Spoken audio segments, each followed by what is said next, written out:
웨드제니의 임진희 대표입니다. 오늘은 제가 정말 귀한 분을 모셨는데요. 네. 여러분들이 좀 좋아하시는 우리 유퀴즈에도 나오고 다양한 방송에도 출연하셨고 또 저와의 인연은 맞습니다. 작년 서울시 특강에서 또 만나 뵙고 제가 너무 정말 감동을 많이 받아서 이렇게 여러분들을 네. 위해서 모셔왔습니다.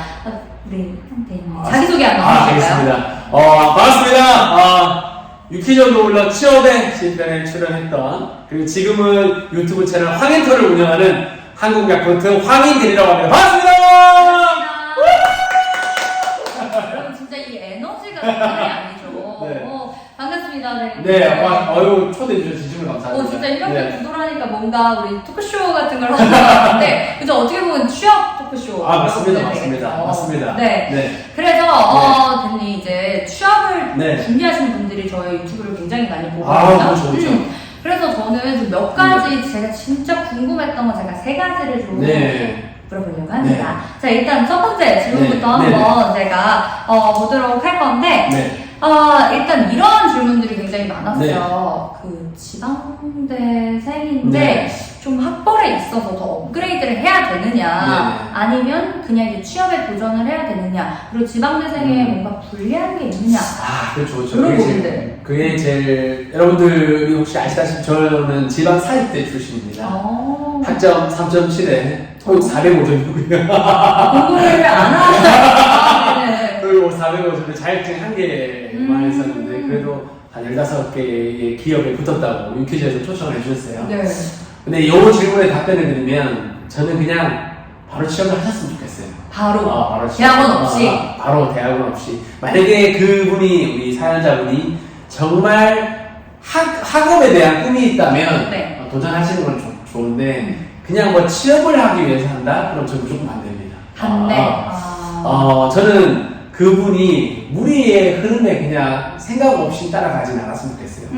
누가 스펙을 쌓는 게 누군가가 만들어 놓는 스펙이잖아요. 토익 솔직히 누가 만들어 놓는지 모르잖아요. 그죠, 모르죠.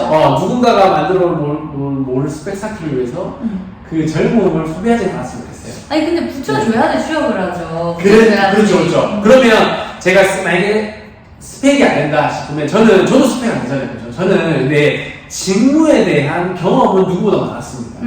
직무에 대한 경험. 그게 중요한 건 젊은 날은 뭐 학벌에 대한 자신감이 없다? 저는 자신감이 없진 않았어요. 근데 저는 그 나이 때에 할 수 있는 직무에 대한 경험을 하고 싶었어요. 그러니까 세상을 가지는 경험, 그 경험을 최대한 많이 하고 싶어서 제가 21개 정도의 아르바이트를 했었습니다. 21개 아르바이트를 했었고, 한 5개의 대외 활동들을 했었는데, 그 경험들을 바탕으로 해서, 직무에 대해서 뭐 영업이나, 제가 넣었던 게 통신업 영업이랑 식품업 영업만 넣었었거든요. 그런데 그 기업들에 넣었을 때 제 직무에 대한 경험들을 얘기했더니, 당연히 되게 좋아하시더라고요. 사실 저는 그 현직자들보다 더 많은 걸 알고 있었어요.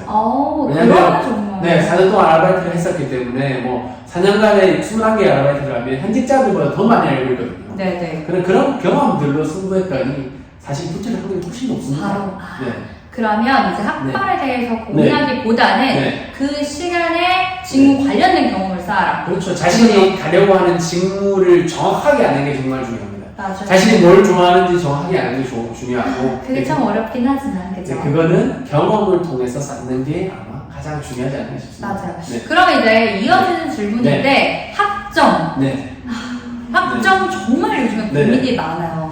특히 이제 코로나 때문에 요즘에 조금 더 학점이 이제 상승됐다는 학생분들도 있고, 아니면 코로나 때문에 난 오히려 손해를 보는 것 같다. 이제 그 전에 정말 열심히 해서 했는데 다시 복학을 해보니까 학점이 너무 높아졌다. 그래서 나하고 별 경쟁력이 없다. 아니면 정말 나는 이 전공에 안 맞아서 학점이 너무 낮다. 이렇게 고민하시는 분들이 많아요. 대표님 이제 학점, 죄송하지만 3점대 3.7이었잖아요.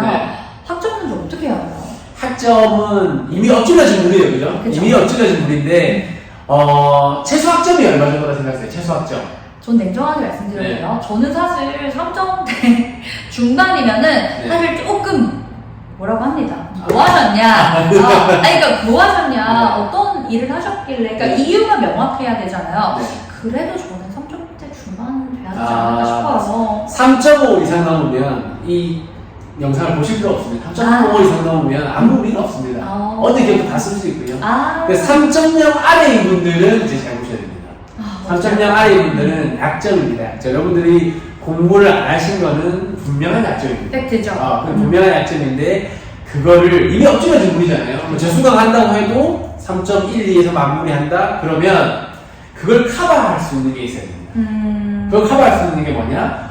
공부 안 했다. 그러면 다른 게 있어요. 저도 마찬가지였습니다. 저도 남들보다 아쉽지만 제가 공부머리 들이지 않았습니다. 저랑 비슷하네요. 저랑 비슷하네요. 공부머리가 있지 않으면 분명히 자신의 강점이 있어야 됩니다. 그게 바로 저는 직무, 앞에서 말씀드렸다시피 무조건 직무입니다. 직무나 경험.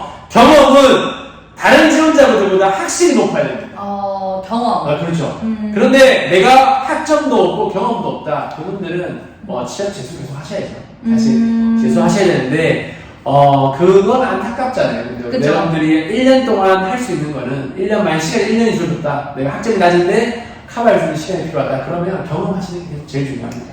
뭐 사실 그리고 우리가 되돌릴 수 없잖아요. 엎질러진 분은 할 수가 없습니다. 노래기 때문에 대학교로 돌아갈 수가 없습니다. 여러분. 네. 그러니까 후회하지 마시고 네. 그 시간에 네. 이 직무 관련된 교육을 더 들으시고 그렇죠. 그죠? 아니 경험을 쌓는 그렇죠. 경험도 그렇고 또 그렇고 직무에 대해서 내가 얼마나 많이 알고 있는가는 굉장히 중요합니다. 여러분들 자기소개 썼을 때 가장 많이 보는 게 혹시 우리 지원자분들 가장 많이 보는 게 어떤 건가요? 보면 그 자기소개서 쓸 네, 때요. 네. 사실 스토리텔링에 제일 많이 집중을 하는 것 같기는 해요. 근데 이제 많은 고민들이 쓸 내용이 없어요. 그렇죠. 쓸 경험이 없어요를 굉장히 많이 봅니다.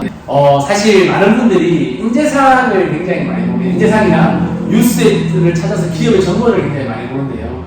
그것도 당연히 중요합니다. 저는 기업은 오늘 할 일이 있고 내일 할 일이 있고 다 다릅니다.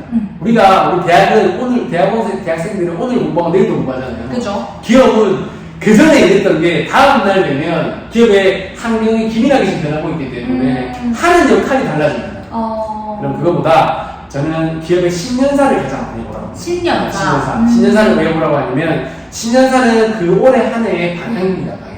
방향이 기업이 어떤 방향으로 흘러가는지를 사장님이 1월 2일 되면 뉴스에 공개하고 그 신년사를 읽어서 내가 어떤 방향으로 가고 그 방향에 대해 그 배에 탑승을 할 수 있는지를 체크하셔야 됩니다.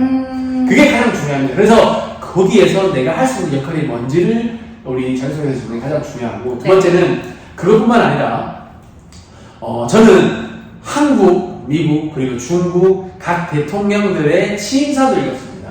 어떻게 이제 흐름이 흘러가는지. 그렇죠. 세계가 어떤 방향으로 돈이 몰리는지를 아셔야 됩니다.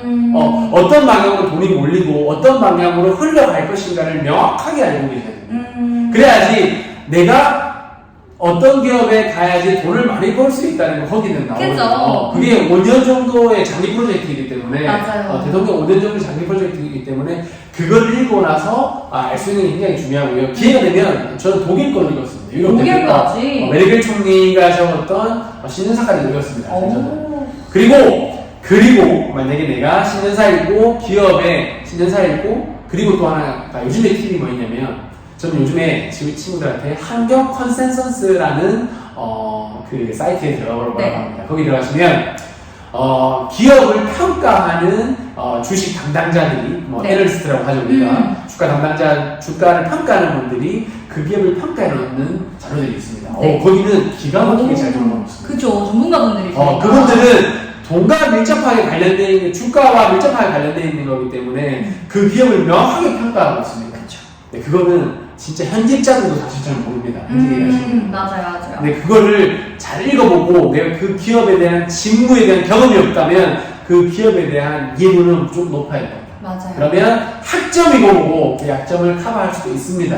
그래서 만약에 내가 학점이 약하다, 스펙이 약하다 하면 직무의 경험을 쌓아야겠다. 직무의 경험도 없다 그러면 그 회사에 대한 명확한 평가나 비전들을 아시고 가는 게 가장 중요하다. 그리고 이제 세계가 어떤 방향에 집중을 하는지까지.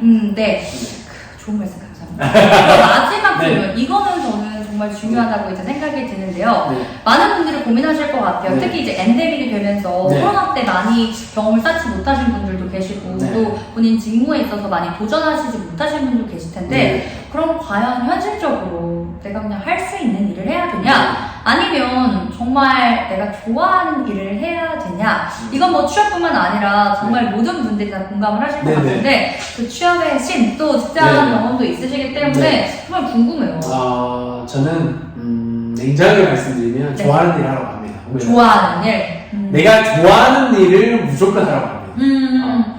내가 좋아하는 일을 하게 되면 만약에 그 일이 한 10년 정도 하게 되면 잔인한 소리 듣고 잘한다는 소리 듣잖아요. 그렇죠? 근데 그 일을 하다가 실패하면 그래도 내가 좋았던 일을 하게 되는 그 감정 때문에 인생을 살아가는 거는 어려움이 있지 않다고 생각합니다. 근데 내가 무조건 뭔가를 해야겠다, 내가 돈이 필요해서 해야겠다, 그 일을 하다 보면 지치기가 훨씬 쉽습니다. 맞아요. 그러니 여러분들이 아무리 내가 급할지언정 여러분들 인생 길잖아요. 뭐 100년 살아간다는 분도 있고 앞으로 150년 살아간다는 분도 있습니다.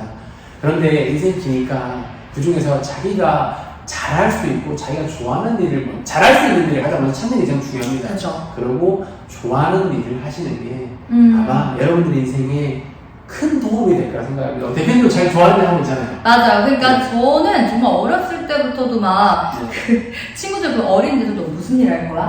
너 뭐 하고 싶어? 저는 직업에 대해서 굉장히 관심이 많았거든요. 그러니까 이런 것들 성향과 제가 요즘에 드는 생각은 이렇게 교집합을 한번 그려보시면 좋을 것 같아요. 현실과 내가 잘하는 일, 내가 좋아하는 일. 그래서 이렇게 교집합이 되는 것부터 세네 가지 뭐 적어보신 다음에 경험이 없다. 싸우셔야죠. 그죠? 이건 어쩔 수가 없습니다. 그리고 20대부터 30대까지 직업을 하고 실패했어. 근데 실패도 사실 경험이잖아요. 맞습니다. 그래서 그 경험을 바탕으로 새로운 직업에 도전할 수 있는 자신감도 얻으실 수 있기 때문에 여러분들 뭐 정말 현실에 있어서 나는 빨리 돈을 벌어야 돼. 그럼 버셔야죠. 그래도 그 돈 버시면서 일과 내가 잘 맞는구나, 잘 맞지 않는구나 항상 그 생각을 하시면서 저는 좀 도전을 해보셨으면 그리고 좋겠습니다. 만약에 지금 좋아하는 일이 아니고 억지로 하시는 일이 있을 수도 있습니다. 그죠? 근데 제가 조금 부탁드리고 싶은 거나 이분들에게 당부드리고 싶은 말씀은 그래도 사람은 삼시세끼가 해결되면 일주일에 한 이틀 정도는 자신이 좋아하는 일을 해줘야 됩니다. 그래야지 스트레스도 덜하고. 맞아요. 그래야지 좀 이제 삶의 활력수가 생기죠. 여러분들 진짜 자신이 좋아하는 일을 하셔야지 지치지 않습니다. 그래서 꼭 기억하셔서 자신이 좋아하는 일 하셨으면 좋겠습니다. 진심입니다. 진심으로 응원합니다. 진짜. 진짜 약간 찡하기도 하고. 그럼 마지막으로 취업의 신 정한인 대리님이 취업 준비를 앞두고 계신 분들 또 이직을 앞두고 계신 분들에게 한마디만 해주시면 여러분들 아마 분명히 힘든 분들도 많고 이직을 하시는 분들도 분명히 많을 겁니다. 근데 어차피 돈을 버는 거잖아요. 그죠? 돈을 버는 거면 힘듦도 있고 그 속에 희노애락은 다 들어있습니다. 내가 같은 돈을 벌더라도 기분 좋게 벌 때도 있고 힘든 일도 있는데 어차피 힘든 일은 다 지나갑니다. 여러분들 어차피 다 지나가기 때문에 근데 그 지나가는 일이 1년, 2년 저는 지금 제가 하고 있는 일이 7년, 8년 정도 지났거든요. 하다 보면 적응도 되고 어느 정도 수준까지 올라옵니다. 그 수준까지 올라오면 그때까지만 조금만 기다리시면 분명히 발전할 수 있을 거라고 믿습니다. 그러니까 조금만 기다려 주시고 만약에 취업이 됐다고 하면 제가 회사를 다니면서 가장 먼저 생각하는 게 뭐냐면 나에게 누가 월급을 주는가를 가장 먼저 생각합니다. 저는 제가 지금 한국 야쿠르트에 다니고 있으니까 야쿠르트 아줌마들이 제게 월급을 준다고 생각합니다. 그분들을 위해서 내가 어떻게 그분들의 발전을 위해서 그분들이 어떻게 돈을 더 벌어갈 수 있게 만드는 것이 저 역할이거든요. 근데 그 역할을 명확하게 인지하고 있으면 회사 다니는 데 있어서 정말 좀 보람을 느낍니다. 여러분도 그 보람과 성취감을 느끼는 그 포인트를 잘 찾으시면 회사 생활을 하는데 전혀 무리가 없다고 생각합니다. 그래서 그 무리가 없다고 생각하니까 그 무리가 없이 여러분들도 일을 최소한 주인의식을 가지라는 말을 하지 않겠습니다. 회사 주인의식은 개나 좀 보고 개나 좀 보고 여러분들이 그래도 내가 작은 사회 보탬이 될 수 있는 그런 일이 분명히 있습니다. 여러분들 나라는 사람을 내가 응원해줘야 됩니다. 나라는 사람 내가 응원해주면서 내가 할 수 있는 일을 잘 찾으시면 분명 멋진 일을 찾을 수 있을 거라 생각합니다. 진심으로 응원합니다. 여러분들 꼭 잘 될 수 있기를 진심으로 바랍니다. 네, 감사합니다. 우리 황인터 언어 유튜브 좋아요, 구독 많이 눌러주시고 네. 또 저희는 또 다음 좋은 기회가 있을 때 또 컨텐츠로 찾아뵙도록 하겠습니다. 다음에 불러주시죠. 네, 그럼요. 감사합니다. 고맙습니다.